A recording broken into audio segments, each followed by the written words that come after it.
بسم الله الرحمن الرحيم. معانا النهارده يا جماعه شقه فوق ال10/10. الشقه دي خطوات العمومي الهانوفيل العمومي شارع ابو هنديه. ريسبشن بسم الله ما شاء الله، الله اكبر. زي ما انتم شايفين كده 3 قطع 3 قطع. ادي الريسبشن اهو يا جماعه. ريسبشن بسم الله ما شاء الله 3 قطع.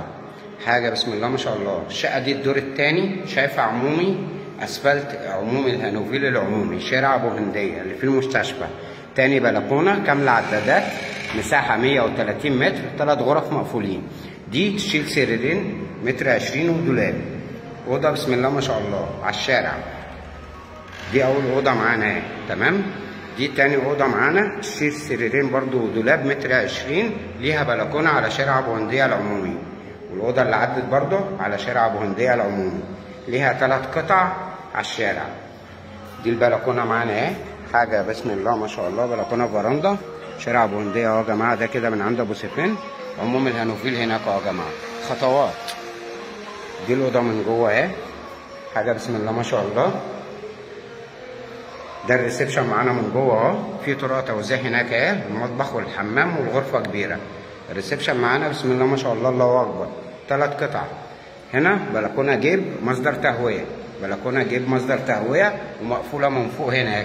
ممكن احنا نقفل من على الجدار ده باب المونتاج، باب المونتاج. الريسبشن كله يا جماعه واخد الوزر بتاعه اهو، الجبس بتاعه اهو. شقه فوق ال10/10. دي الطرق الخصوصيه اهي، سيراميكا حيه معانا. مطبخنا باشا، مطبخ ما فيهوش كلمه، مطبخ رخامه من الحيطه للحيطه اهو، رخامه يا باشا من الحيطه للحيطه. مطبخ 10/10، تمام. هنا مكان التلاجة كده، مكان السلم هنا كده البوتاجاز. الحته دي كده ممكن يتعمل فيها ارفف خزين، ارفف خزين، زيت بقى وسكر ورز وكل اللي انتوا عايزين تعملوه. المتقفل بتاعنا هنا كده يتحط، حاجه 10/10. السيراميكا بتاعت المطبخ 100. حمام معانا باشا، حمام 4 قطع يا جماعه، 4 قطع، قاعده وحوض وبانيو. شوفوا المساحه هنا قد ايه بقى، صرف الغساله اهو. يعني هنا كده اهو غساله، غير ال3 قطع والاكسسوارات بتاعتنا.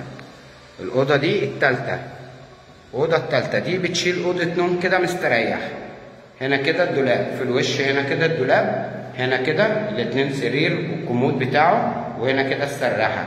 واخد واجهه بحري، واجهه بحري من هنا مش مجروحه كده اهي. الواجهه بتاعتك شمس وهواء وكل حاجه. ادي الاوضه تاني اهي، تشيل اوضه نوم مستريحه، تشيل اوضه نوم مستريحه. الاوضه دي 5×4، 5 متر في 4 متر. دي بتشيل اوضه نوم مستريحه. دي الطرقه التوزيع من جوه. بصوا يا جماعه كده مد الشقه بسم الله ما شاء الله قد ايه، 130 متر. الدور الثاني علوي شارع ابو هنديه اللي في المستشفى. شايفه اسفلت عموم الهانوفيل العمومي من البلكونه ومن الاوضتين اللي على الشارع. 3 غرف مقفولين. ريسبشن 3 قطع، حمام 4 قطع. مطبخ معانا باشا يشيل البوتاجاز والتلاجة، يشيل اي خزين. ريسبشن 3 قطع، شيل معانا اي حاجه انتوا عايزينها. وربنا يبارك لصاحب النصيب يا رب.